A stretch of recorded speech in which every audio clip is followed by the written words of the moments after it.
one.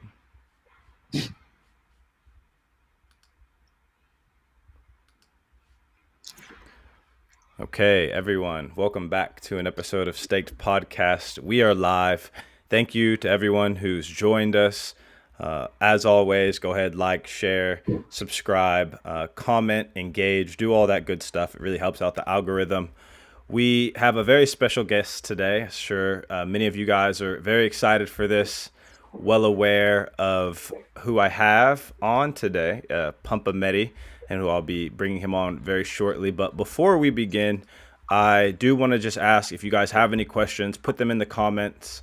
And we're going to keep this very casual, but we will try to get all the questions in at the end. So without further ado,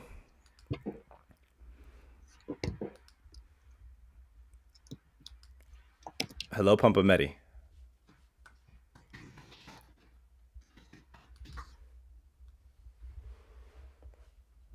Hi, Eduardo.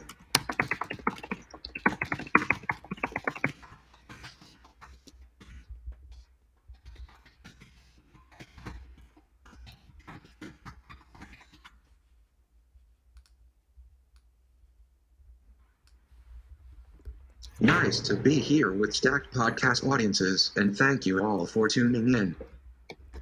Thank you for joining us. I don't want to waste any time, and as everyone will see, Pumpametti is an anonymous crypto artist, and so we respect anonymity here at Stake Podcast, and we'll be conducting this interview maybe a little slow in terms of the pauses and delays, so thank you all for bearing with us. But Pumpametti, what is your backstory? How did you get started in art? What, if any, formal training do you have? And how has brut art inspired you?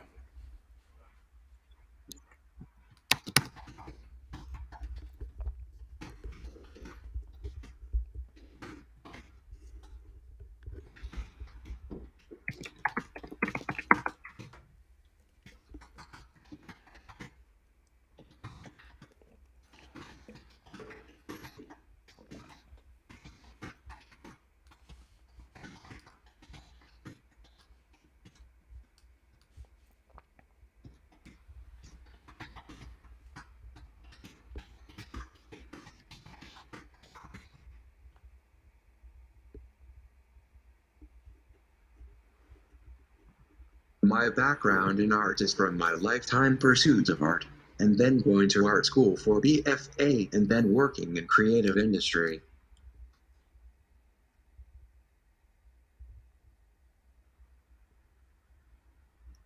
My journey into crypto art started back in 2018.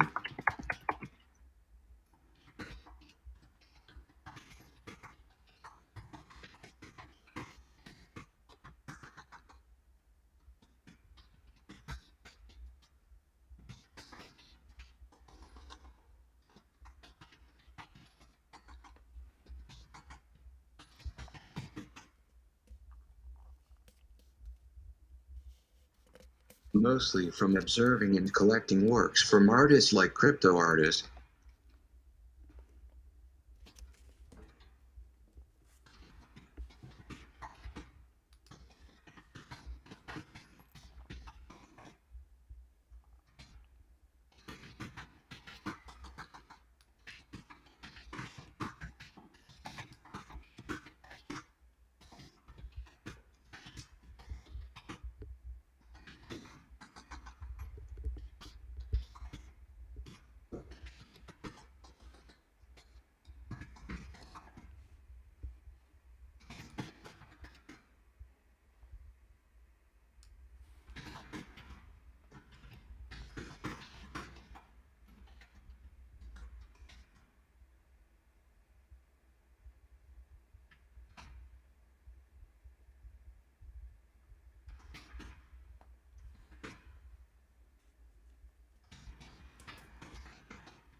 Yeah, and an art brew is something made me feel free and refreshing from the shackled art school approach to creation, which as you know tend to follow a very methodological way of analyzing and dissecting a painting sculpture. For me, art should be free-flowing and with artists' emotions and observations of the contemporary aimed to the works. Yes, I couldn't agree more. I think I'd be interested to hear you talk about how you believe crypto culture and art brut style are so fitting with one another.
You mentioned a very key point to my insistence of art brew as a theme to describe crypto culture.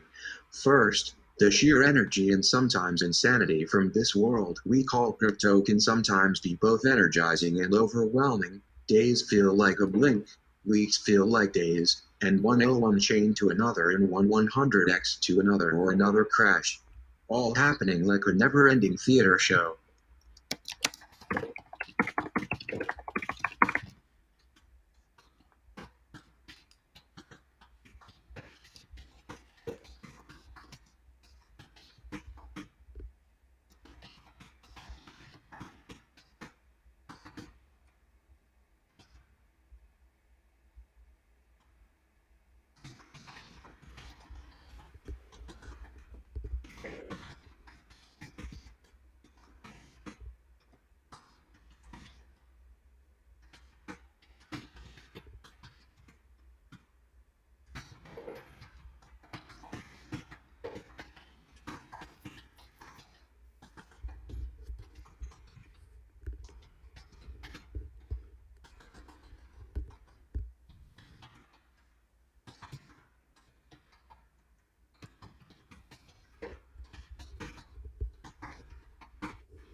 That type of energy and emotion will feel constrained to a canvas screen if purely adhering to an academic approach of art using ways such as Impressionism or Modernism.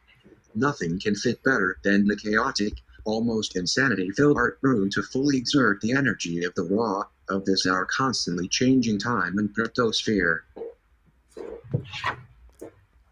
I couldn't agree more.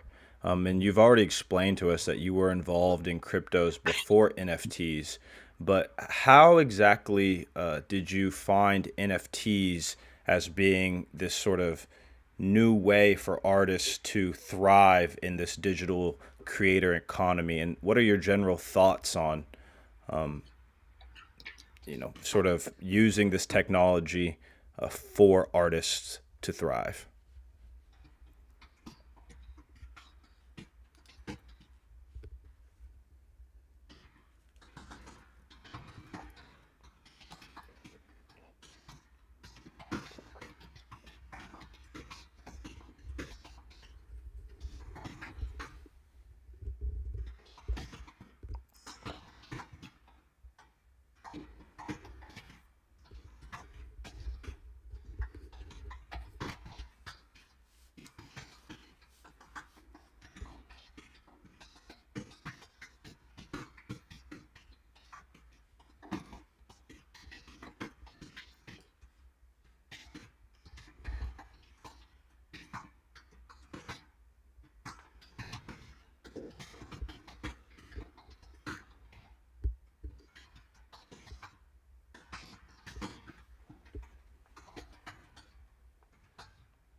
I found NFTs initially in 2018 due to working in creative industry and looking for ways for advertising for projects online. Through that search I dived into the rabbit hole of Sue Square, a project which is one of the earliest using the ERC-721 token standard to offer billboard spaces on blockchain. From there and hanging out in the Discord, I learned of artists like crypto artists and looked into the integration of games with ERC 721 along with graphic illustrations. Then it does not hit me until 2020 when the ERC 721 standard is more matured and can handle a bit more streamlined flow of uploading works and have a bigger artistic community that I realize this will open up a true unique lane for artists to bypass the gallery model and directly go to find collectors.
I think this community size is very crucial for any artist who consider working in crypto art field, because as you know, back in 2019, truly not that many collectors around, and it will be nearly impossible for artists to make a living from art on blockchain. This booming interest from 2020-2021 have truly changed the landscape, and in the process consolidated the crypto art as an alternative to the IRL art world for an artist to have his or her moment. Yes, I couldn't agree more with that, Pumpametti. And I kind of want to talk about that time in between 2019 up until today. The tech has updated, more artists and more collectors have found this space. But one thing that your work really fills in a gap, and we're going to get into this in more detail later in the podcast, but I kind of want to just dive into the tech and the complications of the tech. And I've been curious to find out, how did you get yourself up to speed on the technology? Was there help from friends or other artists, or do you have a team that you work with, or how do you handle the technology aspect?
It's another part of the reason why I only started to create NFT fine art collections in 2021, because as you said, back in 2019, 2020, Truly not that many NFT collection tutorial available on topics such as custom smart contract and mintable collections, which you can allow collectors to mint works directly from the collection.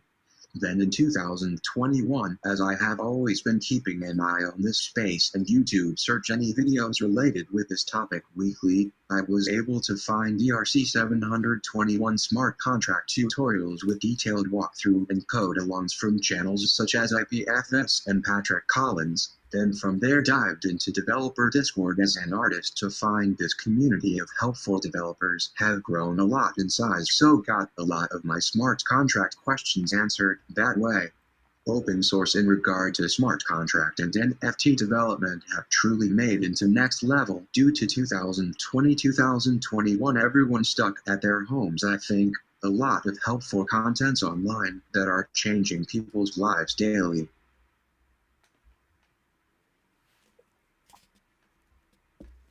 I couldn't agree more with that, and that was actually very interesting just to learn about that experience. I know that your work has largely been inspired by Alberto Giacometti, but what other artists have inspired your work?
Giacometti has been a lifelong inspiration of mine, and his composition and free-flowing analysis of sculptures and paintings have been sealed in art history significance-wise.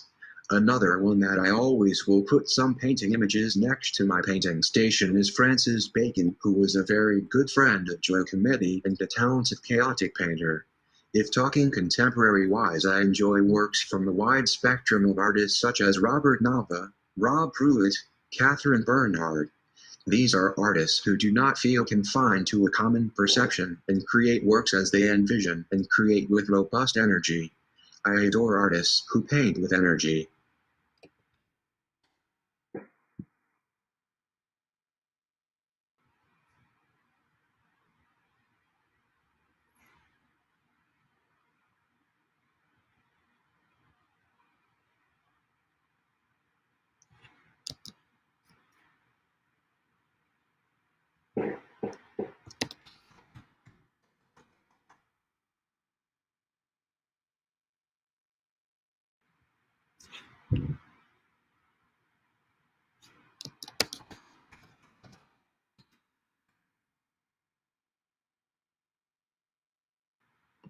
That's all.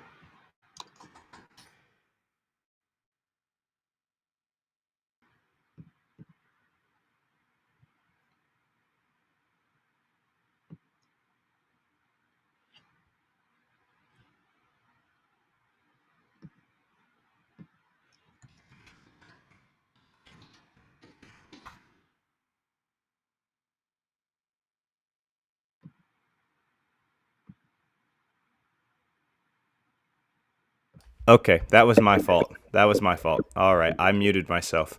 I want to go back. Apologies. Besides NFT art, I'm sorry. Let's rewind.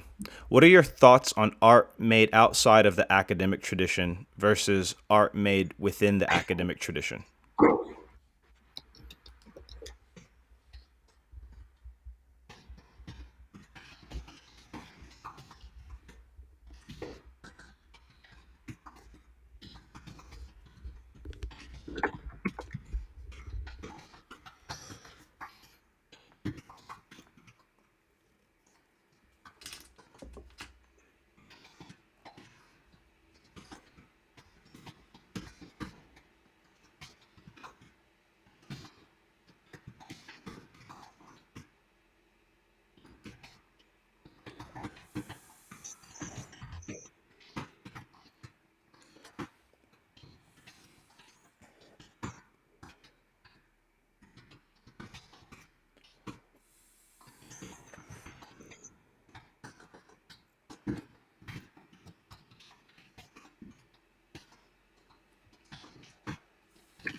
In regards to academic tradition versus non-academic tradition, if we had this conversation back in 1800s to early 1900s, I would say non-academic tradition have no chance of surviving in the art world due to the very centralized art critic model and the very limited amount of collectors.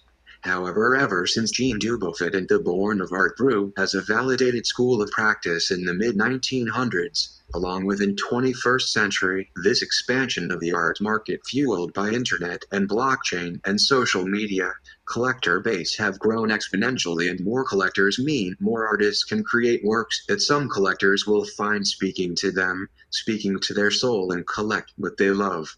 This fundamental question of collecting what you love have been solved and broken down so that not just traditionally academic artists can thrive in the art world, both in NFT sense and IRL sense.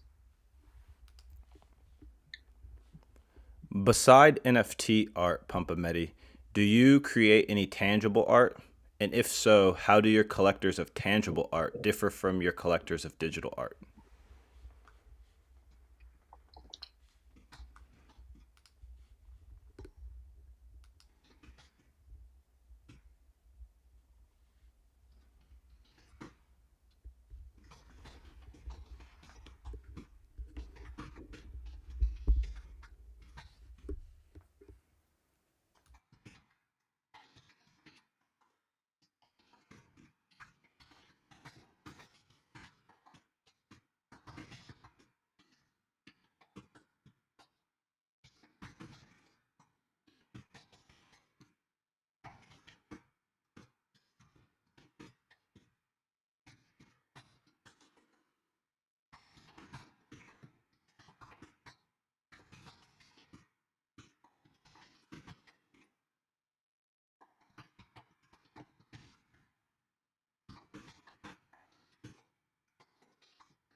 Yes, I do have a career as an IRL artist. Part of the reason why I'm interested in exploring NFT art with an anon identity.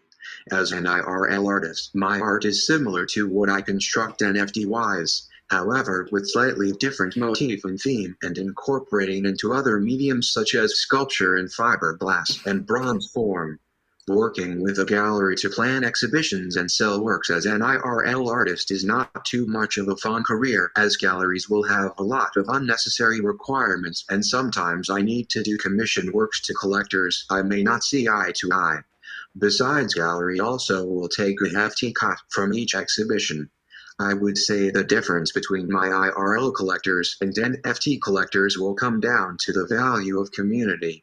IRL collectors of mine are more aloof and do not necessarily talk with each other if ever, and it's a constant competition of who can get the best work from my exhibition studio as engineered facilitated by the gallery. Sort of a very competitive model to keep an artist interesting and gallery thriving in IRL art world.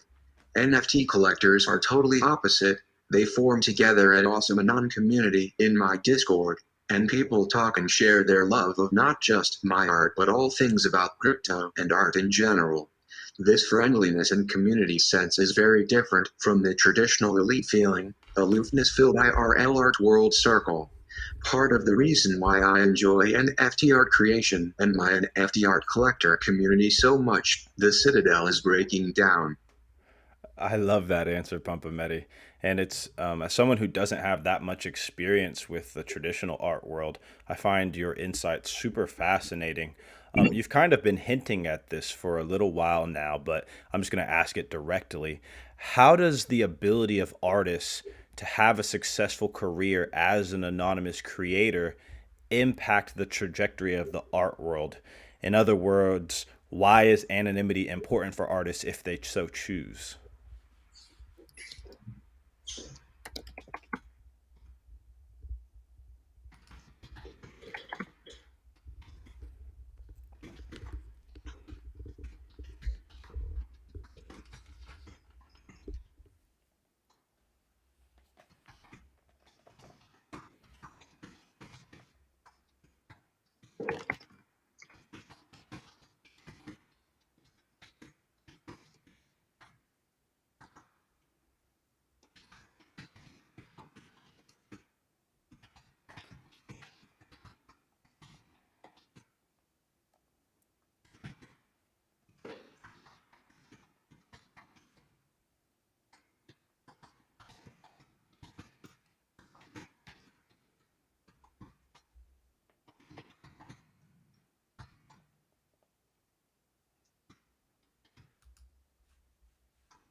Glad you resonate with this from a collector's perspective.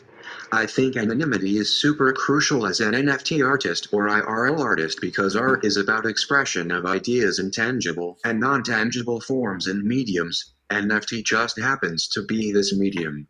By being anon, it strips away concerns of relationship, identity and potential troubles from one's IRL gallery relationships and allow an artist to create works freely without strings attached. Also, it will challenge an artist's ability to build up a patronage circle and collector community from ground up, from the very zero to something.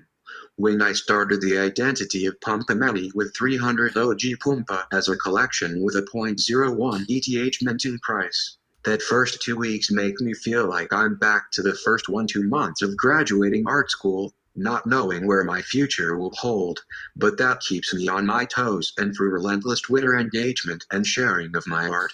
Gradually build up an awesome collector base from top crypto art collectors including those from CryptoPunks and Cybercon's community. Anon is I think the best way for an artist to challenge and express his or her art, to see if they are capable of life as an artist. When all past curatorial relationships, collector relationships are stripped away, will your art stand the test of time and capture an audience of collectors who will support you long term? Thank you for that answer, Pumpametti. I want to do, before we continue on with this interview, we're going to get very much into the Medi universe. If you could just go ahead and type for me while I go on this rant, Medi, about how much more time you have available, because I do want to be cognizant of your time. But, I found your artwork. I'm kind of got a little bit of a ramble here. I got into NFT collecting in 2018. I bought a copy of X Copy Art, who went on to be a very big crypto artist.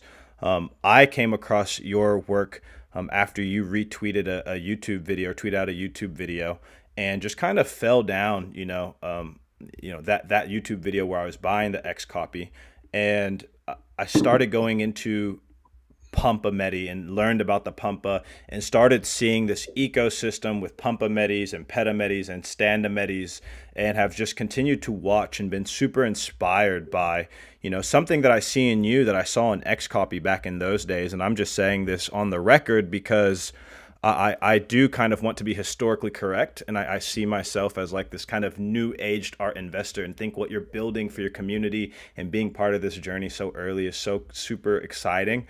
But I do want to ask you, those first three collections, Pumpa, Petametti, Standametti, what was your thinking, and why did you decide on these for your first collections? Like, what was sort of some of the rationale in your thinking?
For Medi-universe and my art to establish a strong foothold in the NFT art world, I need to first create art that people can immediately recognize the shape figure whether they had art knowledge or art training.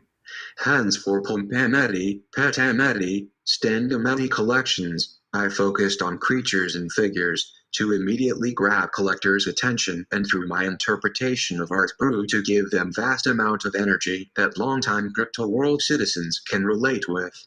And this mintable collection strategy is something I put a lot of thoughts into to control the supply of my works. Because one issue in IRL art world for an artist is if you live a super long life, your works will dilute in value as you with your gallery commitments need to do shows after shows to generate revenue. And there's no capped number on how many works you will create as an artist. That can be seen in the case of many greats such as Picasso, Dubuffet, Dali, which probably only 1-2 series from the masters can hold up the auction records. In Picasso's case, it's the blue period works. That if we dissect an NFT language, those artists are already doing art with an NFT collection mindset in mind, separated by themes and time periods of the work. In Medi-universe and my NFT art career, I want to improve this artist work supply situation by creating only mintable, capped art collections, so that collectors can be rest assured there will only be 300 OG Pumpamettis out in the world, only 300 Pumpamettis out in the world, and only 4,500 Standomettis out there so forth. It's a way to preserve the artwork's rarity while controlling the supply of works. Why did you choose to launch Medi-inu on Fantom, and what has the experience taught you so far? What role do you hope Medi-inu plays in the larger crypto art ecosystem? What is your vision for Medi-inu?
Medi-inu was launched on Fantom due to my user experience in Fantom as a super fast and smooth EVM-compatible blockchain, which means smart contract on Ethereum can be deployed to Fantom and with lower transaction cost. I deployed Medi-inu as an art meme token to spread the love of my art to a wider audience. Because as I was very actively building up the collector community this October, I realized that when competing with other mega artists, my collector community is still relatively small, despite very tight-knit, and to have a bigger voice in the crypto sphere, the amount of collectors advocating for your works will be crucial, and have a tiered work collections so that both big spending and small spending collectors can get your works is also very crucial. So Medi-inu as an art meme token was born with fair launch, which means I burned the exchange LP tokens and made an unruggable meme token to expand the Medi community. Some DeFi users, crypto traders will see Medi-inu and then read about my art, and then talking with collectors in my Discord, which hopefully become a collector of my art. Medi-inu is a growing project and have an awesome community of builders in my Discord. We will have token role-based channels like that of Friends with Benefits coming up soon. Also Medi-inu being in Fantom, which I see as a strong alternative L1 chain contender in this EVM race, can help introduce some of my future NFT collections to the Fantom chain, capturing and winning hearts of the collector base there. Thank you for that answer. I first learned of the Medi-inu token and kind of saw it as almost like, I guess, like not the key. I don't know what the word I'm looking for is, but really just sort of this like huge potential to, like you said, get more investors in. And then I've learned about Metti Inner Circle, which is what I want to talk about a little bit now. I'll just briefly describe. Metti Inner Circle is an incubator project that you've started, almost like a Y Combinator sort of thing for artists who are not crypto artists to take advantage of the open source tools you've created to launch NFT collections. And you have kind of a small group of artists that you're potentially going to work with and are working with based off an application process. And I started thinking about this MediInu as like the token of the potential, like, I always go really big picture, and I'm like, what if Medi-inu becomes like the token of the art world? And I know that's obviously a very big, jump from where we are now, but maybe you could talk about this Metti Inner Circle and the work you're doing for artists around the world to potentially win in this new environment.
Of course, Medi Inner Circle was a YCOMBINATOR type for artists as you mentioned, because as I was working as an NFT artist, I got quite a lot of DMs from emerging artists who asked me for advice on how to release their own NFT collection, how to build up collector base, and how to navigate this part of the art world.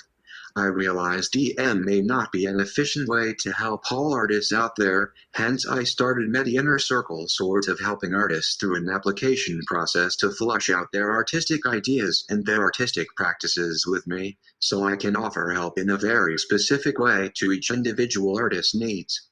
And I also realized some artists do not feel comfortable with offered help, so I created Medi for Artists and Medi Friends, which are two open source smart contract development tutorial tailored for artists to use to release their NFT collections in either mintable or non-mintable. Artists upload each work by him herself and then list on marketplace ways.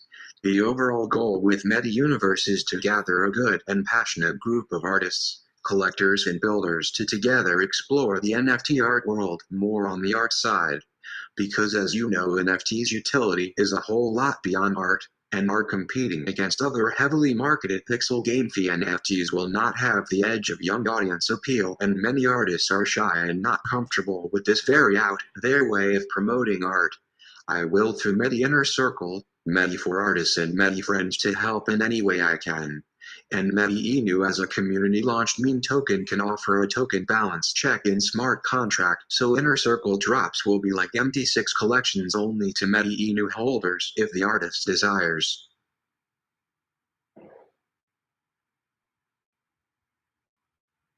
Thank you for that answer, Pumpametti. I have about 5 more questions, and I think we could power through these very quickly. Do you have any new collections you are working on?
For new collection wise, I have some in mind and working in my studio. A hint will be very metaverse virtual and related. But I'm not in a rush to release that collection and is working with a very talented group of builders to test out various versions for that collection. I have a collection called Medi-inu 6, which is currently minting on Fantom Blockchain. It's sort of this group of art brew inner dogs, which incorporates into the elements of the crypto culture, with figures like Leo Gatsby, the Bog Brother, as well as baseball cards reincarnated into inner dogs in the Meta universe. Feel free to check out that collection. Yes, and I just dropped the link to that collection in the chat for any of the viewers, anyone who's watching this later. Pumpametti, when do you plan to launch the MediDAO website?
Community developers leading the charge.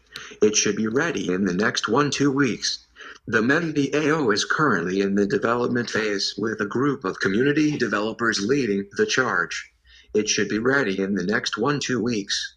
The inception of MediDAO is also something at the request of several of my Medi art patrons to expand the Medi community beyond the scope of art, to draw into an audience of DeFi who have the enough means to spend on art but a lot have not do so yet. It will be an Olympus DAO fork and focusing on creating a reserve currency system in Fantom Blockchain. I will add you to MediDAO chat later so you can see the progress and updates there. It's still in stealth building mode. The community devs are very responsible for this community and project and do not want to rush things. There will be no pre-sale, no whitelist, absolute fair launch with MDAO tokens earned through staking Medi-inu tokens. As an artist, I value my collectors' insights and feedbacks, and I will work on expanding Medi community at their support. I think it's a way to expand the reach of art without diluting the meaning and supply of art. Thank you for that, and I'd be very honored to join that group. Very excited. I love that that aspect of NFT art collecting, of just being able to like join the ride with other collectors, and that friendliness, and like almost being able to direct the future of the this art community and this art world. Pumpametti, if you were pitching Pumpametti art to investors, what would your answer be in terms of why they should buy Pumpametti art?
If I'm pitching my artworks to potential collectors, I will think in terms of conveying the importance of uniqueness of my art, having something in your NFT collection from an artist who knows about art history and have the knowledge about the art creation, art promotion and how to grow his or her art career in general with a plan.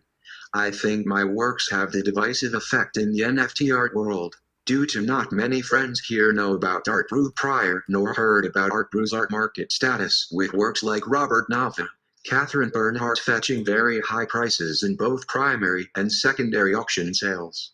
I think of Art Brew as this gap that have not been explained that much in the NFT art world comparing to the 3D rendering and pixel art projects, and I will focusing on trying the best I can to have a place in this gap. Thank you for that answer. I missed this question from the audience. Were you expecting such a large level of interest and engagement from such big collectors in the space? And what has that kind of been like for you?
To be honest, I never expected my NFT art career will take off so quickly, due to me being 100% in on and built up my collector base from absolute zero.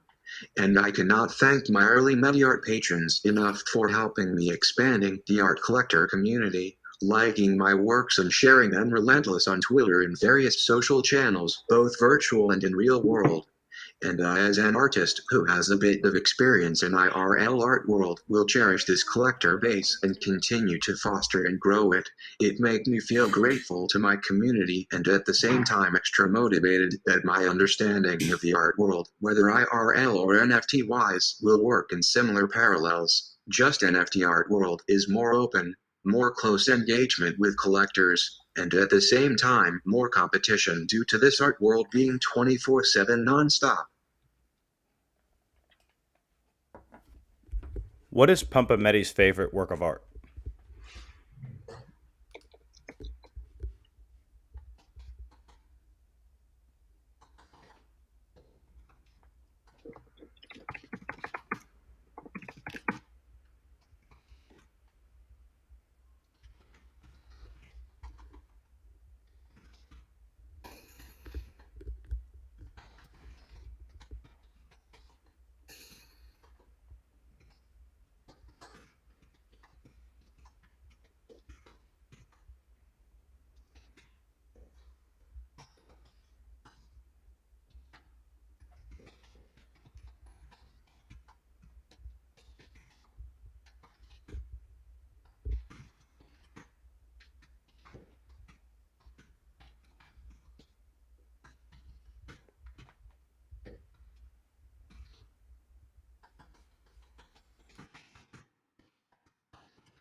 My favorite work of art, it's very hard to pick a favorite, but if I have to pick one, I will choose Giacometti's Standing Man.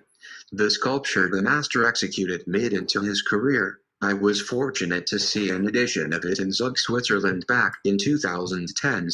It's a very uniquely casted bronze, and through the very raw composition and strokes on sculpture, created immense emotion conveying the artist's inner state of drama and loneliness.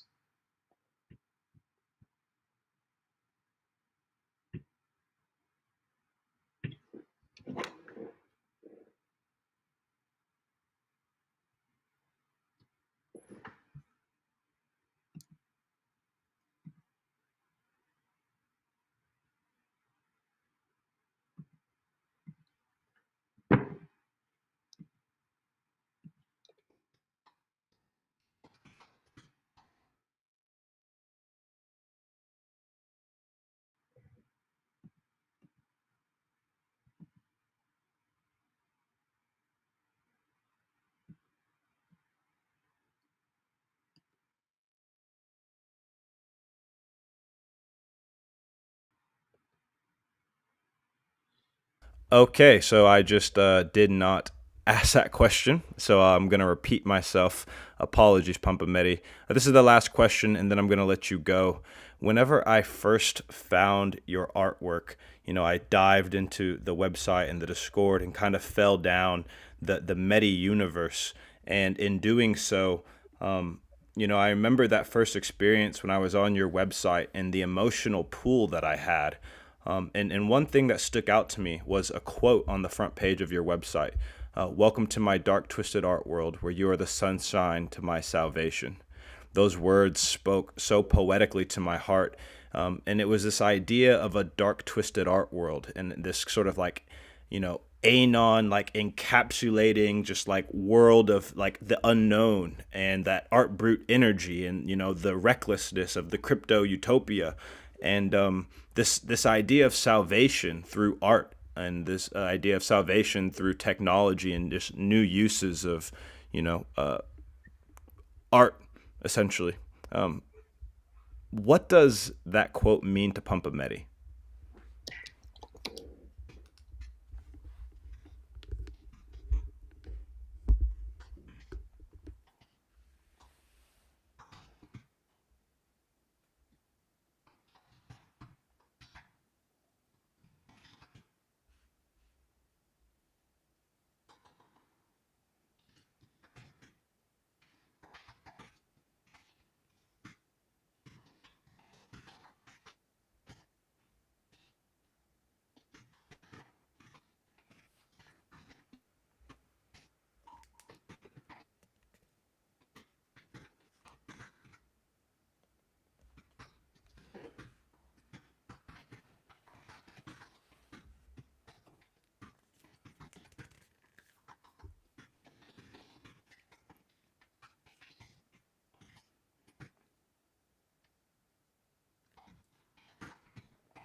For me, the quote is both the symbolization of my personal upbringing as well as me being an NFT artist to challenge what the IRL art world have confined me to do. Art for me, both IRL and an NFT art world, have been ways to express my story, my emotions growing up in a single parent household and do not have much nice things to enjoy, but to explore and create my own world through my brushes and canvases and pens and papers. It's a part of me, and this melancholy, this emotion will always be with my art, and having collectors appreciate and resonate with my emotion through my art means everything to me, and I cannot thank them and you guys enough. Also, this salvation effect come from our previous discussion in regard to how to balance the IRL artist identity with that of the anon NFT artist identity. The IRL art world gave me a chance of making a living since 2010s and I'm forever grateful for that. However, as you know, it's a very dinosaur, citadel-like model with various layers of gatekeepers and only serving a small fraction of collectors' institutions' interests with tax-deductible strategies, fused art donations, and some other not-so-elegant aspect of art business. By being an NFT art world and being close with my NFT collectors and people who love my art, it's truly refreshing and for me feel like this is how art world will be in the future. This Web3 community-based connectivity and allowing artists to truly be connected with his or her collectors without shackles of a gallery as the middleman. This is the true salvation for me as an artist, both from personal journey with science breaking through the mold of IRL art worldwide. That was elegantly put, Pumpametti. I want to thank you for your time. Thank you to the audience, everyone listening. Before we go, if you want to have any last words, Pumpametti, I want to leave you with those. But regardless, if you don't have any last words, thank you for your time. But the last word goes to you.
Thank you, Eduardo, for having me on this podcast. And from my prep for this podcast, I learned of your journey of collecting NFT art with your niche and venturing into collecting works from Max Copy, crypto artist Silverlay, truly pioneering moves. And I will definitely enjoy coming back to chat with you. And thank you for everyone who tuned in today. To all NFT artists out there, NFT art world is fascinating, full of freedom and opportunities, but sometimes can be an intimidating place, as you as an artist are not solely competing with other artists in an art world setting where art collectors may have a bit or a lot of knowledge about art. You are competing with projects from gaming side and from all various spectrums using NFT's utility layer, just like you use NFT as a medium to express your art. Do not feel dismayed with low sales initially and keep pushing and keep promoting your art, building up your own Discord collector and value every single one of your collectors. Your time will come once you continue to do these things day by day. Keep pushing. I love that ending message. That is the perfect way to end this episode of Stake Podcasts. To all the dorks out there listening, thank you. Make sure you like, subscribe, and share. Pumpametti, thank you for your time, and we look forward to having you on Stake Podcasts in the future.